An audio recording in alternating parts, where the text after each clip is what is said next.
guys, it's Lavetta. And it's Miriam. And this is the Notorious Women Podcast, a comedy podcast about some of history's most notorious women. Yes. We are being silly over here because Yeah. that's the only thing you have in life these days. There's a lot of stuff going on in the world. Oh, yeah.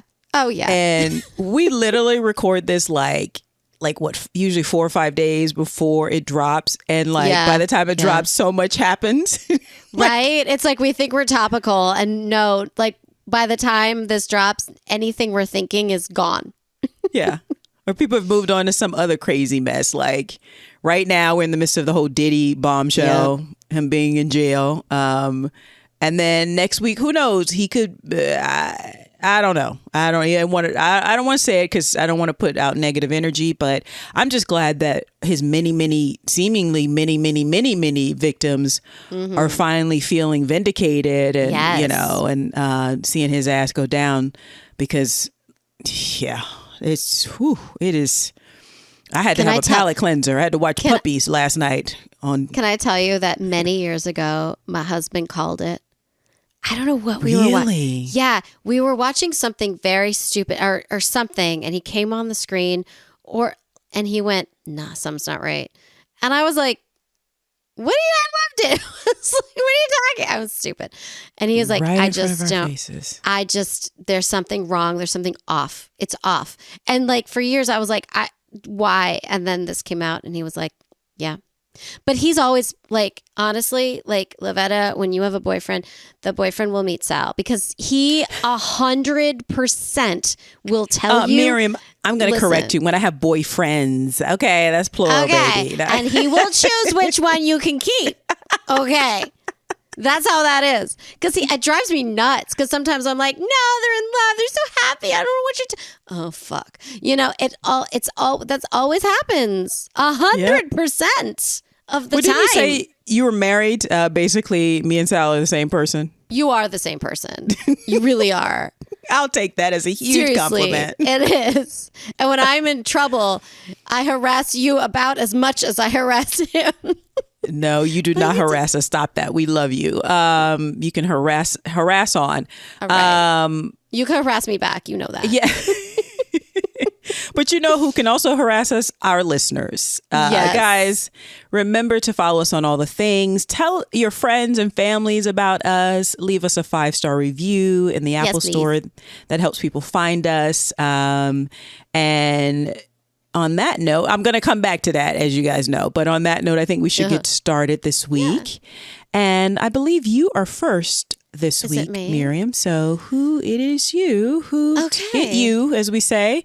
It me. Who's your notorious woman this week that you want to share with me?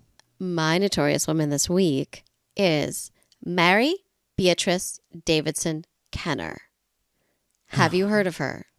No, these are some bougie. She got 5 names. Yes. So she needed every single one of them. Okay. Right. Okay. I don't have a ton on her, y'all. So if you're like, wow, I know so much more than you did, and you have a podcast, that's obnoxious. Please reach out and tell me more about her. But I have to talk about her, you guys, because of what she did. Okay. For women. I'm ready. Okay. I'm ready. Now, she's born in Monroe, North Carolina, and she came from a family of inventors. Now, her father was Sidney Nathaniel Davidson, and he was someone who had patented a clothing press, which would fit in suitcases. He also patented a window washer for trains and invented a stretcher with wheels for ambulances. Her grandfather, invented a light signal for trains. Now, here is the difficulty, if you will, is that they were a black family. And so they didn't make money off of this shit. And her grandfather, literally a white man, just stole it, patented it, made the money. So, yeah. Yeah. Okay. So, and they don't know who her mother was. Her mother's not in public records because, again, she was born in 1912 and it's a black family. So, you know, they don't care as much. Let's just call that out. Mm-hmm. Now, what I find sort of inspiring, not that I should have to be inspired by this, is that they kind of never gave up. They were always creating and inventing. She was 6 years old when she attempted to develop a self-oiling hinge. Now, 6? Oh. 6. Like, she was like, Mommy and Daddy are inventors and so am I. Okay, cute. Oh. Her family moved to Washington, D.C. in 1924. And somehow I read that she walked the corridors of the United States Patent and Trademark Office to understand like how inventions become patents. Like, aww. Right? I mean, she was like, this is what I'm going to do. Yeah. She graduated from Dunbar High School in 1931. Now, she went to Howard University, but she had some financial difficulties. Basically, she ran out of money, is my guess. Mm-hmm. And so she had to drop out after 18 months.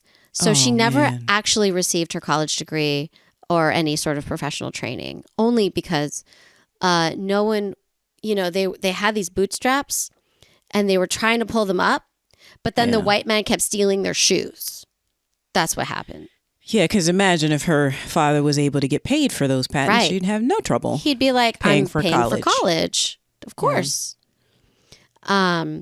So now it was also because she couldn't really sneak in. She was a black woman at a time when women in general weren't allowed to be in scientific communities. Like they had to, you know, we have examples and exceptions of that, but in general, the answer was no, right? Yeah, yeah. So during World War II, she found a job with the federal government. She worked for the Census Bureau and the General Accounting Office.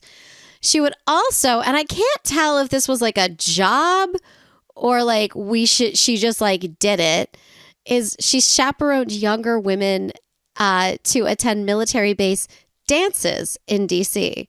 Like, and I read it as though it was like a job. Like, you know, you got a certain amount of money. It's amazing. I would like that job. I would be obnoxious though. I'd like dance in between people. I'd be like, I'm making my money.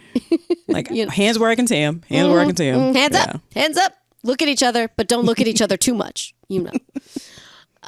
So one night while chaperoning, she met a soldier and she married him in 1945. But they divorced in 1950. So in 1950 is when she became a professional florist, and she ran a flower shop through the 1970s. Oh. Then in 1951, she married a renowned heavyweight boxer named James Jabbo Kenner. Oh. Okay, right? So they lived in McLean, Virginia, near the Kennedy family complex. Interesting. Oh, because if he was a successful boxer, then maybe they had some money. I mean, I think maybe. Here's the thing. They fostered 5 boys. Aww. 5 boys. And one of the boys they adopted named Woodrow. So, interesting. Now, Woodrow, that's an old school name, right? Yeah, right? It reminds me of the president I don't like. The racist one. That's the one. God, I remember being in high school, side note, thinking like, oh, he's a good man. Oh, yes, and I'm reading because a lot of his policies were great. Like a lot of them were, they really were. And then you get to like black people and he like, oh, he's a bad man. It makes you wonder if like some black girl, like when he was little, was like, no. Yeah. No, it was really specific. And it's very specific. I went from like loving him to hating him because it was like, it's very odd. Yes, it was very odd. Exactly. Like, he was in love with some black girl who was like better than him. And she told him that. Some girl probably just laughed at him and then he held it against all black people. Yeah. That sounds like America, doesn't it? That sounds like a dude too, you know. Yeah, God, for sure. Speaking of great women, so in 1954, now she had actually completed this invention in the 20s. Okay. But she didn't have the money to do the patent application. But in 1954, she completed the patent application for the invention of the adjustable sanitary belt. What? So I've heard of her, but I don't know all of this. This is great. So again, if her father had been able to make the money off of the hard work and brilliance that he had and did, this would have changed women's lives 30 years earlier. Yep. Okay. So even those white racist women would have benefited from not being so racist. Bigotry hurts us all. There you go. It does. Yep. So, and before this, like, they were just like shoving like cloths and rags. They had like, I mean, can you imagine? And this is what a great way to keep women down, right? Once a month, you can't really go anywhere because you're going to bleed. And it's going to be horribly embarrassing because we're never going to talk about the fact that 52% of the population does this once a month. Right. Yeah. So, in 1956, the patent was granted. However, the company that first showed interest in her patent was called the Sonap Pat Company. They went down there. They were like, yes, we love it. So good. And then met her. And then they rejected it because it turns out she's a black woman. And they literally said to her face, well, no, we can't because you're a black woman. What in the actual fuck? Okay. So here's the thing. Not only did aliens come and take me away. Let's go to another place. But no probing, okay, aliens? Yeah, no. Let's be very clear about that, okay?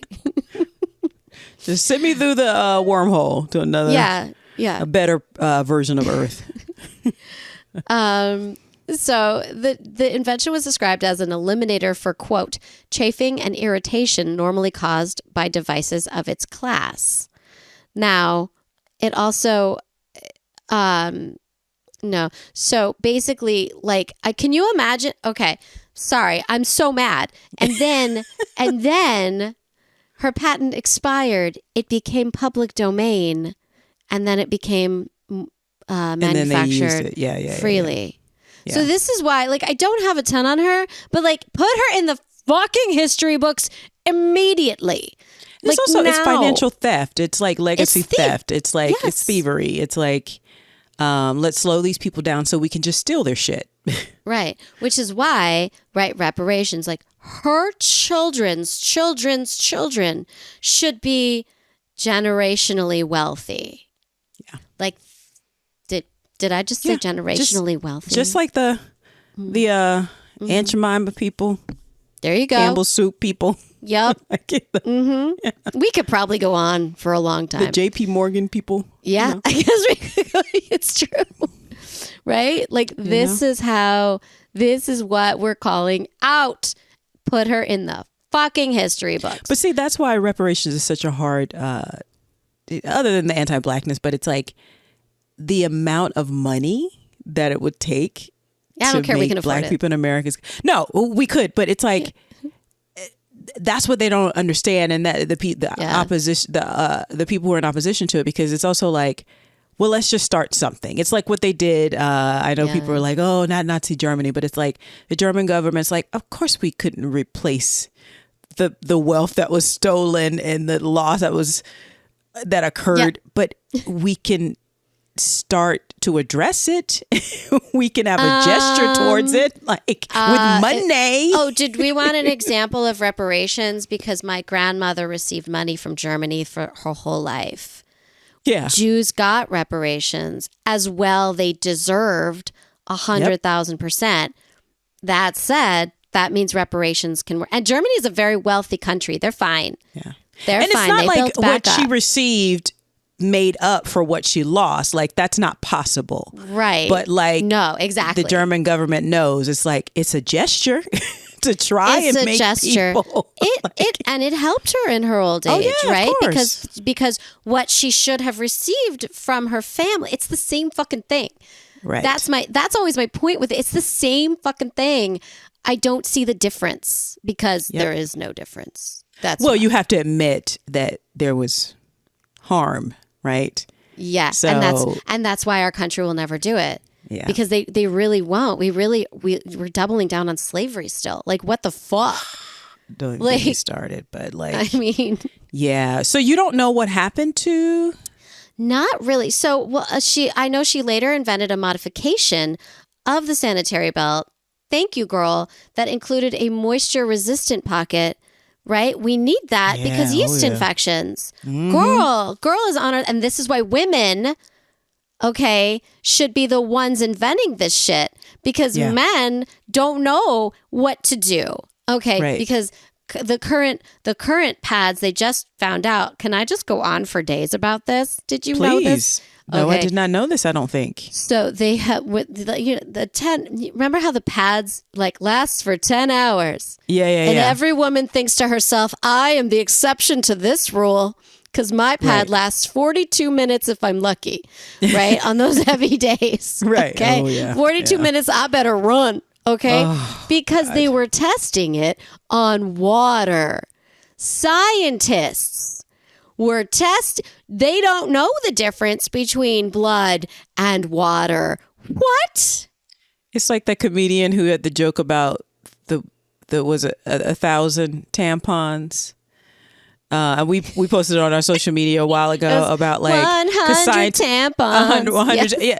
They don't know how, because it's men and they're like, lady stuff. Would 10 tampons be okay? It's like, what? And they tied them together. What in the fuck? I'm cursing a lot today. I know. But I mean, come on.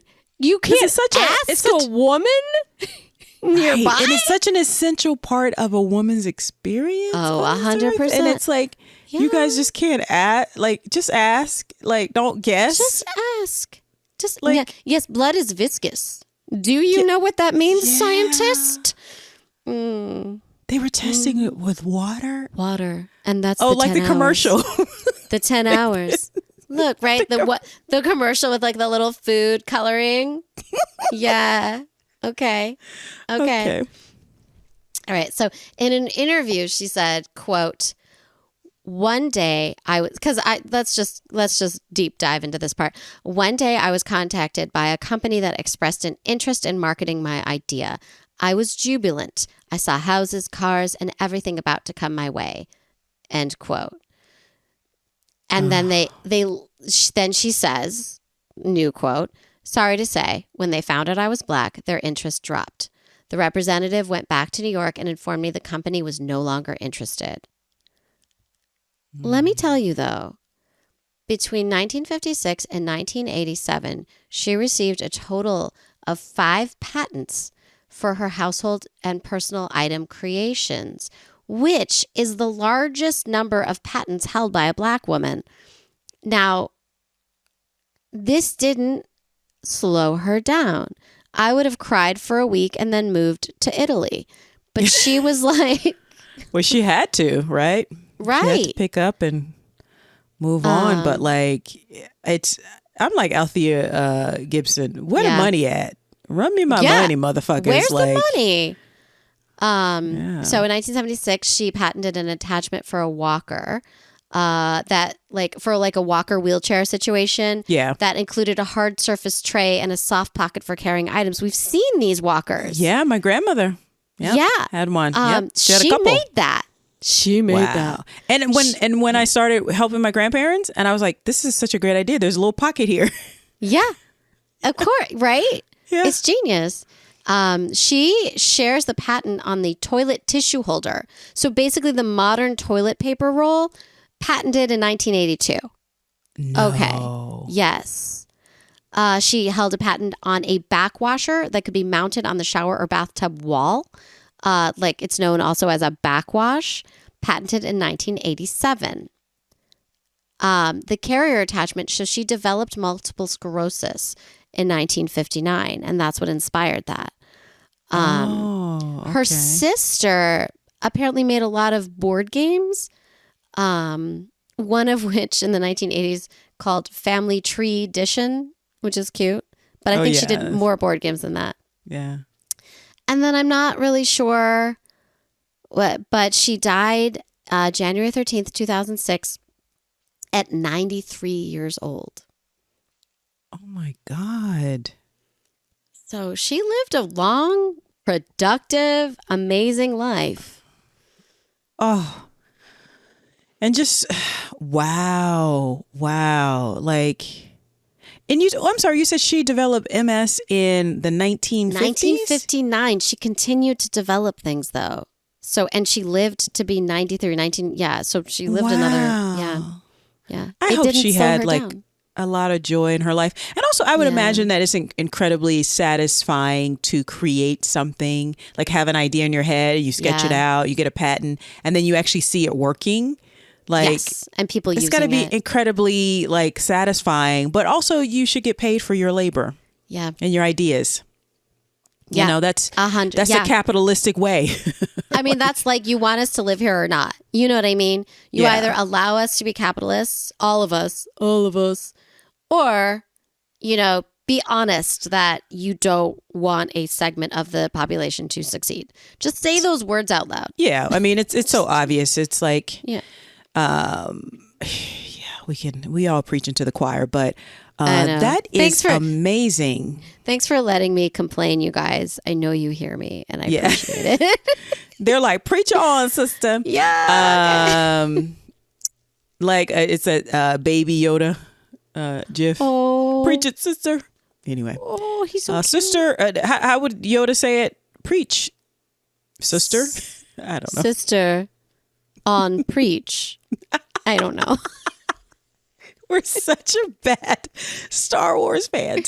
Sorry, guys. That's because I'm a Trekkie. Boom. Yeah, no, I'm just kidding. I know she was going to say that. So thank you so much for sharing that story. So now we're on from like an inspiring, smart, like creatively vibrant Black woman to a smart, loudmouth white lady. Okay. Who, listen, I love a loudmouth lady. Come on. Yes. My notorious woman this week is Martha Mitchell. Have you ever heard of Martha Mitchell? No. I hadn't really heard of her either. I don't know where I got this idea. I think because we're in the spirit of the political stuff, and I don't want it to be just like, people in politics or people like, I kind of wanted to be a lot more interesting because politics is just as messy and ghetto as every other industry or category. So facts. That doesn't always have to do with elections, but this kind of did. So Martha Mitchell, this is going to be fun. Martha Mitchell was born Martha Elizabeth Beale on September 2nd, 1918 in Pine Bluff, Arkansas, to George Beale, a cotton broker, and Ari Beale, a speech and drama teacher.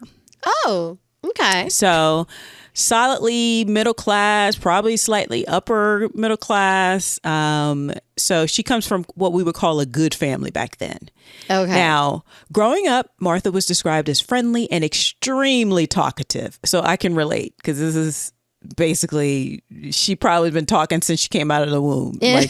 That's basically Martha, even though she struggled to read aloud as a young child because she was dyslexic. And this is at a time when they didn't know what that meant, really. Right. So as a child, she sang in the church choir, and her mother hoped that she would become an opera singer.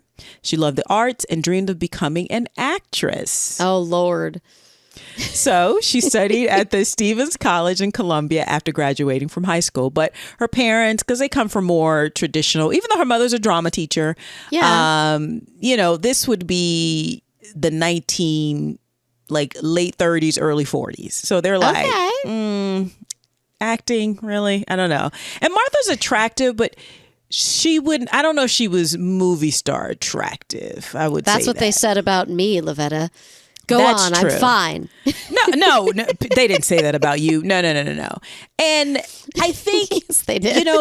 who's around you really, really matters, because I think she would have been, she's beautiful enough. And she could have been a great character actress too, because she had a lot of personality. Listen, that's where I was thrown into. It's fine. There are more fun parts. Yeah, but you know, so did Lucille Ball. Like Lucille Ball looked one way, but she really but this is pre Lucille Ball. Lucille Ball is at this point still trying to do that traditional kind of leading lady, right? But Martha would have been a hoot, actually. I think Martha would have done very well in acting. So, but since her parents were against it, she ended up getting a BA from the University of Miami in history. You know, also this is like women, but I also think she comes from that sect where she went to college to probably get a husband. She's like a middle class white girl. Like her parents like, go and get that husband, girl. And then if you have a history degree, you can teach, which she did. She became a school teacher for about a year in Alabama. Okay. But she was like, this is not for me. So she moved back home, and in 1945 was hired as a secretary at the Pine Bluff Arsenal. But just 6 weeks after getting that job, she transferred to Washington with her boss. So she got a promotion. Okay. Now in Washington, she met an Army officer by the name of Clyde Jennings. They were married in 1946, so the following year, and they lived in New York City. Okay. They had a son by the name of Clyde J. Jennings, but because her husband spent a lot of time away from home, the marriage struggled and eventually led to divorce in 1957. But it's a 9-year marriage, so that's pretty successful. I think that's but back then, divorce wasn't really necessarily. I think probably in the 50s it was starting to get more, but it was still not. I gotta say, I think it is a very recent concept that like a 10-year marriage is pretty good. The idea, because up until very recently, it was like you were either married for life and you're successful, or you divorce at some point and you failed. You know, you failed. I think like that, the idea of like actually life is complicated and it's long and it should be, and therefore you might have a successful marriage that decides to end and move on. Right? Yeah. No, I agree. I think that's right. I think that's true. This is why they want to roll back women's autonomy now, the certain side, because they don't want them to have. Yeah, and and it's so interesting because she definitely was a conservative woman. So she comes from this. She's a conservative woman, but it's like. And I have a feeling that Clyde was not a rich man, but he wasn't a rich man. So it's not like she's marrying like, millionaires and then she's that like a rich divorcee. It's not that kind of thing. I'm not getting that thing. But in 1957, that same year, she met and married a man by the name of John N. Mitchell, a high-powered New York attorney, who she described as impressive because of his suaveness and intellect. So she was taken in. He was just like, she's like, oh, he's so sophisticated. And I like a sophisticated man too. I like a man like who's got a little, it's not even just swag. I like a sophisticated man that is like, dresses nice, that, I don't. Has like, I'm like, okay, fine, whatever. That smells nice, like, and then especially if he's intelligent, he's a lawyer, like, but he's just a sophisticated, the kind of man, when you're dating him, and you guys have gotten to that point, he puts his hand in the small of your back. Oh, I do love that. Through, right? Yes. That's what I mean. Okay. Because yeah, men who don't know what that means, like they're just like it's gentle. He's not pushing you. He's like, it's a gentle. Like that's what I mean about a sophisticated man. So I get it. I'm sexy and I'm here for you. And you're like, and he's treating you like a lady. Like you're just like, yes, daddy, yes. Delicious. Anyway, so so that's what John was to Martha. Okay. She now in 1961, so she met him in 57. 1961, so they got married soon after that. So and I think that was kind of normal because she's being an unmarried woman and it's not really the thing back then. And again, she hadn't worked for at least 9 years. So it's not like she can go back into the workforce, right? So in 1961, they married soon after that. And in 1961, they had a daughter, Marty Elizabeth Mitchell. Okay. Now, 7 years later, after the birth of their daughter, in 1968, John managed Richard Nixon's successful presidential campaign and became his attorney general when Nixon became president. Okay. So to accommodate her husband's, now they're living in New York, right? Okay. So that's New York is, Fancy upper class. They're going to fancy, but then they're going to Washington, which is fancy, but a lot more. The expectations for a Washington wife is very different. Okay. But so they moved to Washington, D.C., and they lived in the fashionable Watergate complex. Okay. Let's go. Okay. Now, again, I've said Martha got a great personality. She kind of reminds you of like a young Bette Midler.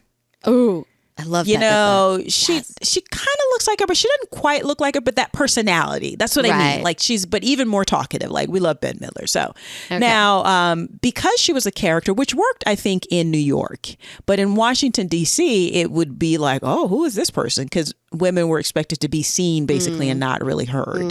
Totally. And so when she moved to Washington, she took the town by storm. She became known as having very strong views about politics and her husband's work that included, and she was very vocal about her opinions on things such as the Vietnam War, the nominations to the U.S. Supreme Court, and much, much more. I mean, she sounds right. Yeah. Like once a reporter asked her about the Vietnam War, she said, I think it stinks, which was not in line with Nixon, who was very conservative president. And, but she's like, I'm going to be honest. She was a very authentic person.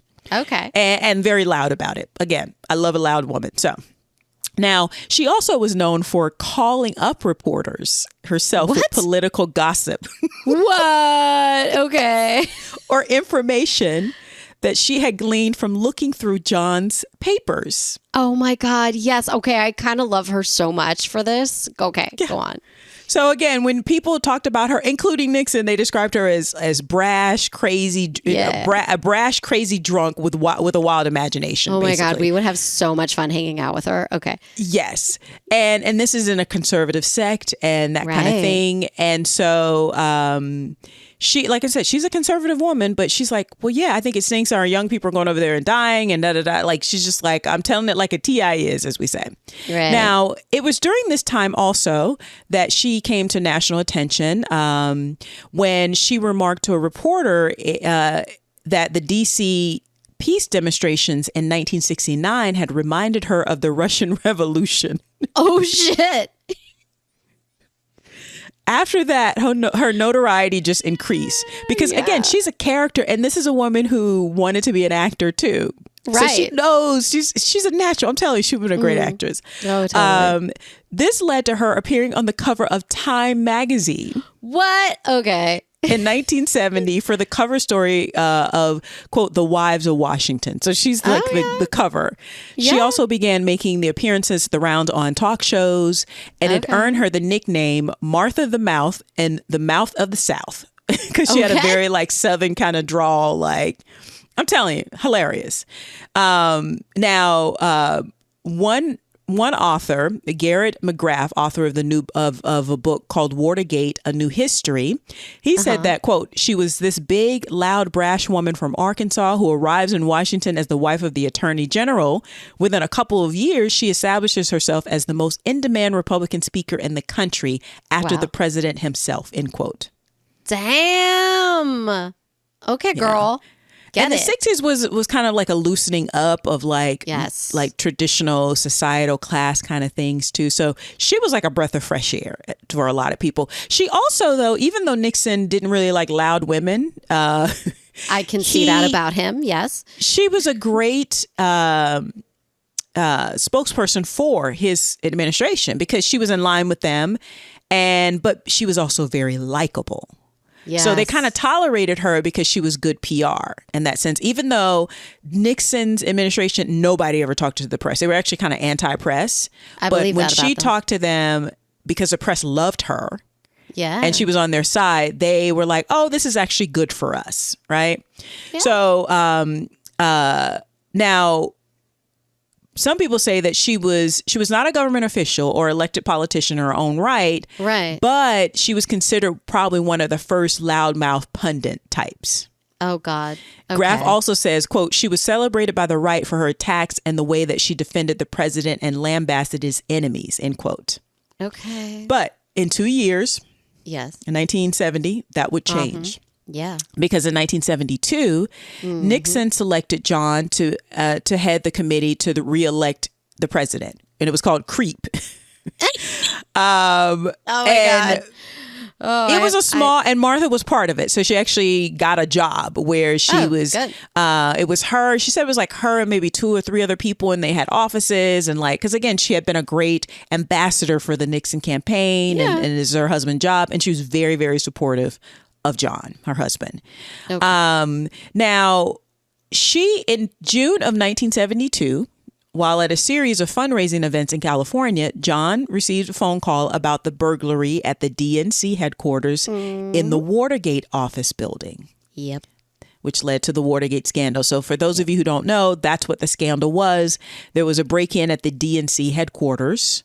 And then later on, they realized it was Nixon who had done it, which was the RNC. He'd be Republican, and he was trying to spy. If you're a young person, what happened in the old days is that if you committed a crime and you were Republican, you still had to step down. Now, obviously, that's no longer true. You can keep running for president no matter how many crimes you've been proved to have committed. But in the olden days, they did care. Yeah. Yeah, this was a scandal. Yeah. So they were basically in California when the news got back to them. And then this is people had to do phone calls. There's no pagers. They have to get on the plane. Yeah. So he promptly returned to Washington and left Martha in California, which she did not like. Again, she loved her husband. She always wanted to be with him. And by all accounts, he actually liked her, that she was outspoken. And again, she was very loyal and loving. Right. And he wasn't a man like, ugh. He seemed more reserved and more quiet. And she's like going on and on and on and on. So they were a good match. So, but he leaves her in California, which she was not happy about. She's like, I want to go back with you, but they were in the middle of fundraising and that kind of thing, right? So he then, and she didn't really know what had happened, because again, it's not like she can, they knew that something had happened, but it's not like you can go on social media and get, so she's like, what's happening? She heard that there was a break-in, but that's about it. Right. So he left her in California. She was not happy about that. And then he reportedly enlisted their security agent, a man by the name of Stephen King. He was a former FBI agent. He said to prevent Martha from learning about the break-in or talking to reporters, because again, she had the reputation of calling up reporters herself. Yes. She would have been a great like gossip columnist person, like great like Hedda Hopper type. So. I was going to say, yeah. Yeah. But Martha learned of what had happened anyway, because it was huge news, and made several unsuccessful attempts to contact John. But he was on a plane. Right. She couldn't get a hold of him. And she was like, what's going on? You need to talk to me. So she eventually told one of her aides that her next call would be to the press. Oh, shit. And she made good on that point, because she learned so she basically called up this famed journalist of the United Press International, Helen Thomas, who was very famous at the time, who she probably had called many, many times before. Right. Especially when she heard that James McCord had been the CRP security director, James McCord, had also been arrested. So she's like, what is going on? What is going on, and why? Hold on for just a second. So she is like, basically, she's like, tell me what's going on. They're not telling me what's going on. So she calls up the reporter. I think to figure out what's going on, but also to just talk. I think that's what was probably happening. Well, because if she starts talking, then they're going to have to talk to her and tell her a little bit more, because they don't want her just blowing smoke. You know what I mean? They're trying to control it, because they knew that she was a kind of a loose cannon. Right. And until recently, and also John realized that his wife, she actually did have a high moral code.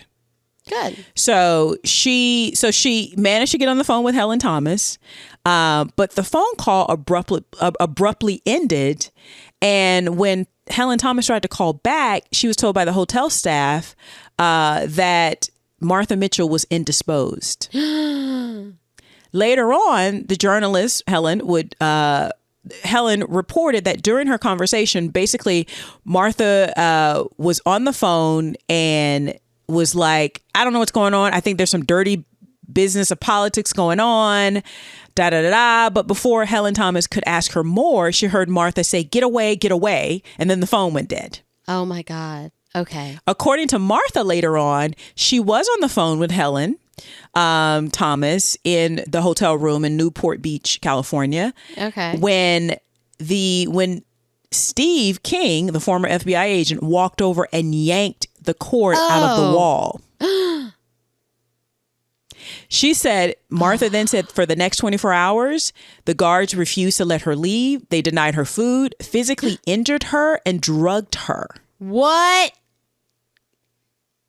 Oh my God. Presumably to keep the notorious motor mouth silent about the, quote, dirty tricks that she was starting to talk to Helen Thomas about.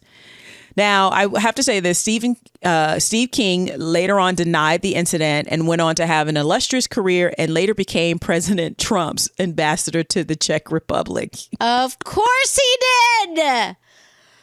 Oh, wow, that tracks. Now, later on after this incident, Helen Thomas reported, quote, the story got a fair amount of play, mostly on the women's pages. Maybe editors thought it was just another case of Martha being Martha and newsworthy only because it revealed a rift in a very public marriage, end quote. Uh-huh. So they basically was kind of like, oh, what is Martha saying? And da-da-da, like, oh, that's women's stuff. Oh, and it's like kind of like a little scandalous, like, oh, she's spilling the tea a little bit. And that's like marriage things. It's a way like, to discount her. It's gossipy and women's issues. Yeah, exactly. Yeah, exactly. she's talking about her breasts or her period and stuff. Ew. Like, or what she's saying is not important now. Right. But what did follow was terrible, and it was a clear case of gaslighting. It's the gaslighting is textbook gaslighting, just like you see it in the movie Gaslight. So after everything broke with the Watergate scandal and everything, Martha told reporters that she would leave her husband unless he left politics, flat point blank period. And because of that, they realized that they couldn't really control her. And I mean, Nixon and his cronies really couldn't control her. So the efforts led by Nixon and her husband, we later found out, began, they basically directed the staff and anybody in the circle to disparage Martha.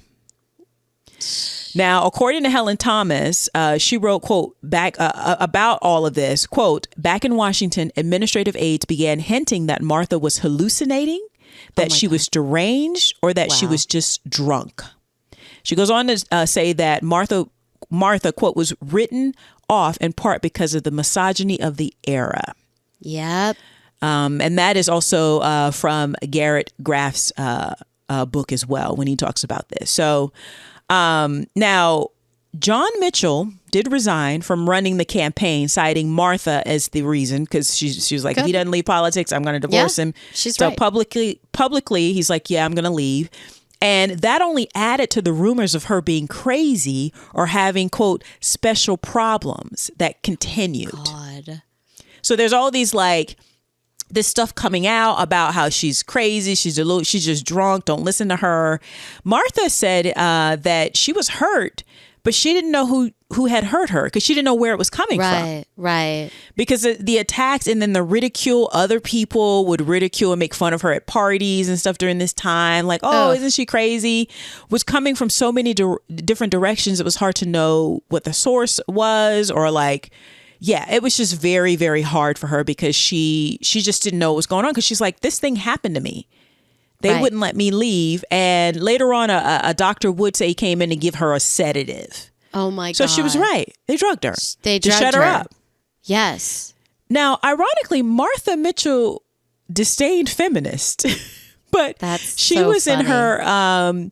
So in a way, she became a feminist hero to a lot of women because she was not bound by the conventional roles assigned to her. She was a woman who spoke her mind and was silenced, according to Jefferson Morley, the author of Scorpion's Dance, The President, The Spy Master, and Watergate. Interesting. Now, despite what happened in California, Martha still believed that John was not involved in any wrongdoing and defended him against everything about the accusations, and including during a civil suit against the committee to reelect the president. Okay. But according to one of the directors of the film, The Martha Mitchell Effect, which is available on Netflix, I highly recommend it. It's only about 40 minutes. The director, Anne Alverge, I might be mispronouncing that. I think I am. That's okay. But according to Anne, Martha loved John and wanted to protect him, but she also had a high moral compass and saw the dirty tricks that she was becoming more privy to and was repulsed by it. So she wanted to speak truth to power. Yeah. Yeah. That feels very feminist to me. I'm sorry, Martha. I know you don't like feminists, but see, I think back then they were demonizing feminists as being like man-hating, non-bra wearing, not ladies, basically. And so a woman of her generation be like, well, I'm not that. And it's like, no, but what we're saying is you should be able to do what you want to do and say what you want to say. Yeah. Like I saw a thing. It's like, okay, for women who don't like feminists, what rights would you like to return? Like, I like that. Yeah. Now, unfortunately, because gaslighting is very powerful, especially when it's coming from very powerful people, it kind of worked. Martha, she didn't know what was going on. So she kind of retreated back to her home and she stopped talking and calling up the press as much as she had done before. Okay. But she always said, especially in the documentary, that she thought the idea was to get people to stop talking about Watergate in general and just to get Nixon reelected. And it worked. Nixon was reelected. Yep. The Watergate story basically dried up. It died down for a while. But when James McCord came forward and pointed the finger directly at John Mitchell, her husband, the game was on and everything exploded. And go and watch All the President's Men. It's an excellent movie. Excellent movie. It breaks all of this down because # not historians. But now this... After James McCord came out, this reinvigorated Martha and she began talking to the press again. Because at first she thought, oh, this is ridiculous. They're scapegoating John. Okay. McCord is coming out and now they're trying to blame everything on John. I'm not going to get into that. Again, go and watch All the President's Men, look up on this, and also watch the documentary, The Martha Mitchell Effect is really, really good. But eventually the cards came tumbling down. Nixon resigned. But after all of this came out, she, I'm sure she's asking him questions. She's still reading his papers and his studies. She's still doing all of that. So in 1973, John left Martha. Oh, he left her. He left her. He was eventually convicted of conspiracy, obstruction of justice, and perjury, and spent 19 months in prison. Yeah. And he said, he told reporters, quote, "It could have been hell of a lot worse. They could have sentenced me to spend the rest of my life with Martha."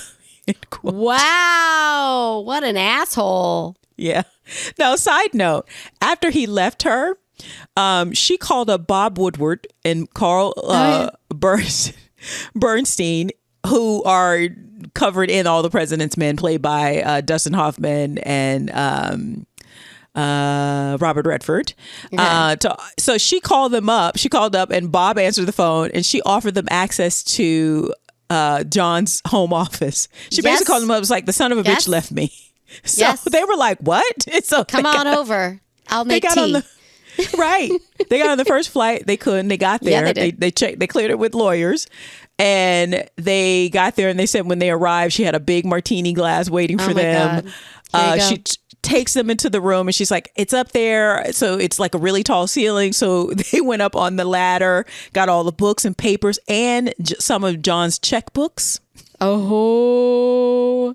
And took them back to the office and they were like, oh my God. Because they were like, we couldn't reveal our source because if we say it came from a soon to be bitter ex-wife, then it would lose all kind of credibility. But they hit the jackpot. But that's, yeah. However She's you get like, it, right? I'll order a pizza. Go ahead. So now John's lawyers eventually found out about this and they asked for all the materials back. So they quickly had everything Xeroxed and returned the originals. So yeah. Oh, here you go.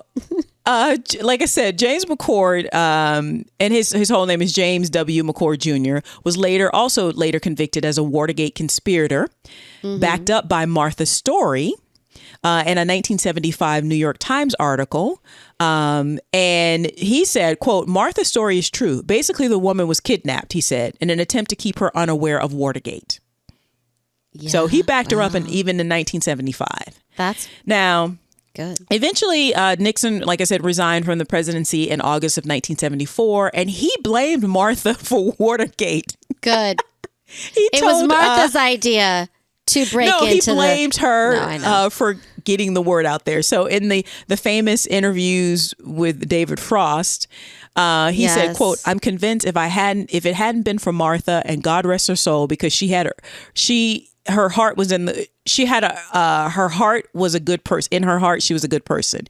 She just had a mental and emotional problem that nobody knew about. If it hadn't been for Martha, there'd have been no Watergate, end quote. So he's still trying to be like, oh, she's just crazy. Okay, sweetheart, if you hadn't committed a crime, there would have been no crime. Exactly. That's how that works. Okay.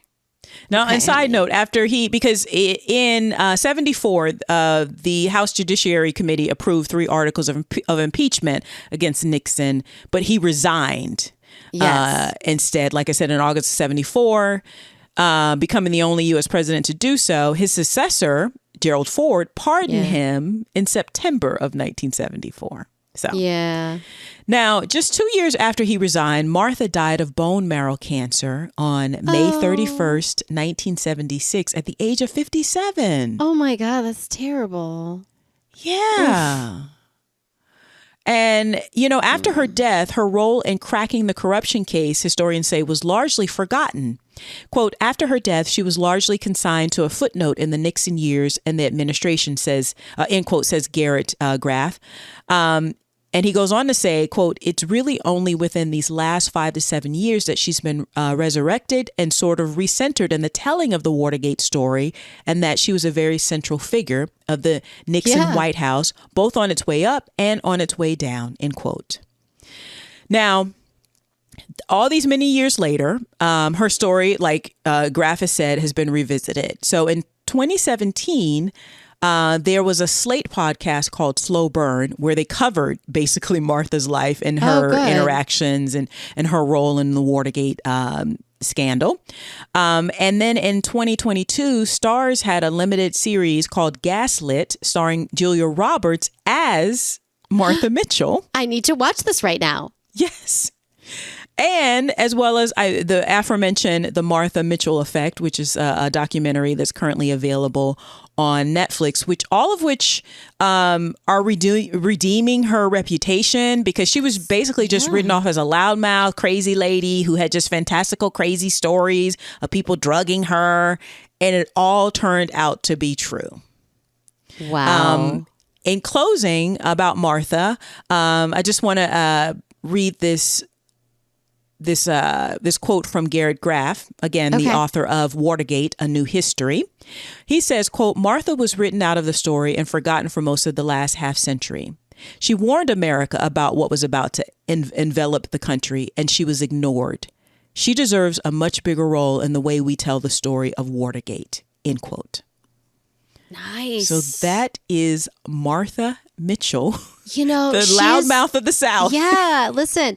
This is where I feel like I'm a diehard Democrat. I'm going to vote blue, and you should too, 1,000% down the line. However, if you look at like people and also our history of politics, and it's more complex. Like, right now, obviously, we have to save our democracy, right? Yeah. In general, like I will never vote for a Republican. That's just never going to happen. But there was like an era where like, okay, there were some reasons you liked him, and that's okay, right? Well, and they were the party of law and order, right? Like of moral high. Basically, they were saying they were Martha, but Nixon was not. But they're not. Exactly. And I feel like she also kind of bought into what they were selling. Right. Even though that's not actually who they were. Nixon was a hypocrite. Like, and she did say at one time, she was like, well, because they were like, well, you, again, in the documentary, the Martha Mitchell Effect, it's very short. It's like 40 minutes or something.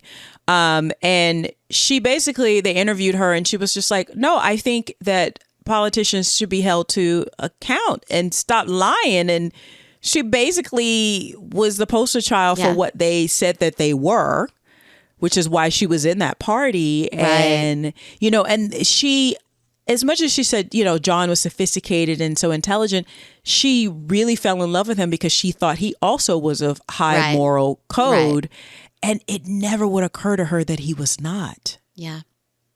It never would occur to her that, and Nixon in general is interesting because he wanted to be president so bad. And he ran, he ran twice or something. Like he, two times, I think, before he became president. Something like that. Famously, he went up against JFK and he was sweating and he came off as old and JFK came off as young and vibrant and, he couldn't compete with that.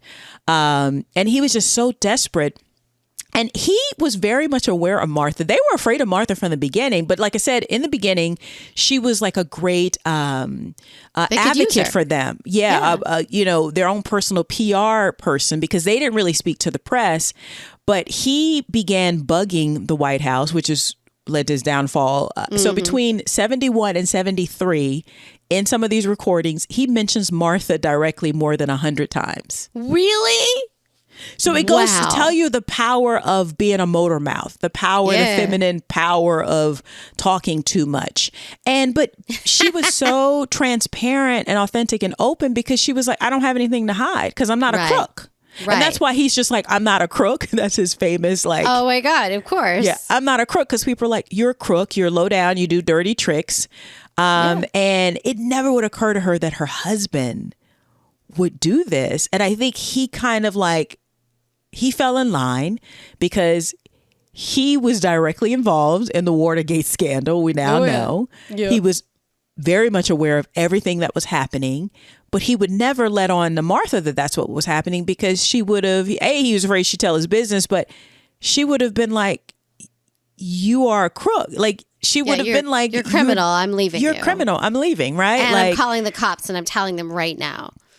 Yeah, because I think they're fine with women leaving. They're just not fine with her running her mouth. So, but I do think, like you said, it's ironic that she's like, oh, those feminists. But when I talk to older women, I realize I was like, they think feminist means you don't shave your legs, you don't put on makeup, you don't hate men. You hate men. Angry. You're a lesbian. Like they think. Even though there's nothing wrong with being a lesbian, let's be clear. No, but they think you're a lesbian in response to your feminism, not because you are sexually attracted to women, which is fine. Yeah. But none of that is man real. Hating. They think all feminists are man hating. And it's like, no, because again, this is during a time women in the United States couldn't open up their own bank accounts until 1974. Yeah. So Martha couldn't even open up her own bank account. No. Which is why, why didn't you leave him? Because she couldn't open up her own bank account. But I also think within their marriage, he liked that she was loudmouth and because I wouldn't even say loudmouth. She's so likable. She's so fun. She's always smiling. She's almost always smiling when she's talking. She definitely was that precocious kid who should have gone into acting. Yeah. Listen, he liked her until she got in his way. He liked her until she got in his way. Yeah. Yeah. When he could no longer use her gifts for the gab. Yep. For their benefit. And, because he left her in 73 and it broke in 72. So he left her within the year. And I can only imagine that she was probably devastated because then once he did that, she really realized, oh, he's up to his eyeballs in this. And I can imagine, I just want to be the fly on the wall when he's trying to tell her to be quiet. Oh my God. But one of the reasons she probably loved him is that she didn't have to be quiet within her marriage up until that point. Did he remarry? I bet you he did. I didn't even, because I didn't really care. But he's also, I would imagine that she probably didn't know. She probably thought he didn't know that they drugged her when he left. Not realizing that he probably directed them. He suggested it. To do whatever, give her a sedative. But I know that's how they characterize it. But it's like, no, they drugged her and kept her against her will. They roofied her. That's what that is. I mean, they came in with the syringe, so she saw it happening. But it's like, because back then that's what they used to do to women. Like, and I will say, particularly well-off white women, a lot of times they would just characterize you as a drunk. Oh, she's a drunk. She doesn't even know. It's like PhD level gaslighting. Yeah. Because the staff's involved. They're all been like, oh, Martha, she's just talking. Do you really? And I will say, the story sounds crazy.